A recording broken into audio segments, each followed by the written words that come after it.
Barishal 1.5 kilo ওজন। আহা এ কি বরিশালের মাছ। অরিজিনাল বরিশাল 1.5 কেজি সাইজ, 2200 টাকা কিলো। 1.5 কেজি সাইজের ইলিশ, 1.5 কেজি সাইজের ইলিশ মাছ। 1.5 কিলো ওজন, 1.5 কিলো ওজন। কার্টুন কার্টুন সুন্দর করে কার্টুন।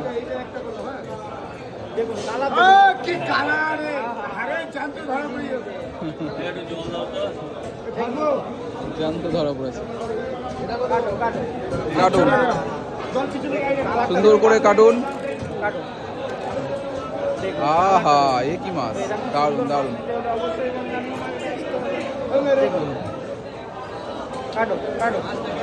হেভি মাছ, হেভি মাছ, হেভি মাছ খেতে গেলে আসতে হবে সুবিধার দোকানে। একদম একদম। নাম্বার কোয়ালিটি, কোনো কথা হবে না। এরকম মাছ খেতে গেলে আসতে হবে বাঙালি মেলাতে, এই দাদা কাকাদের দোকানে। দেখুন অরিজিনাল বরিশাল বলে, অরিজিনাল বরিশাল হবে কিন্তু না। অরিজিনাল বরিশাল, ভালো মাছ, দারুণ কোয়ালিটির মাছ। দেখুন কাটিংটা দেখুন, ডিম আছে, ডিম আছে, ভালো ডিম আছে, হালকা পরিমাণে ডিম আছে।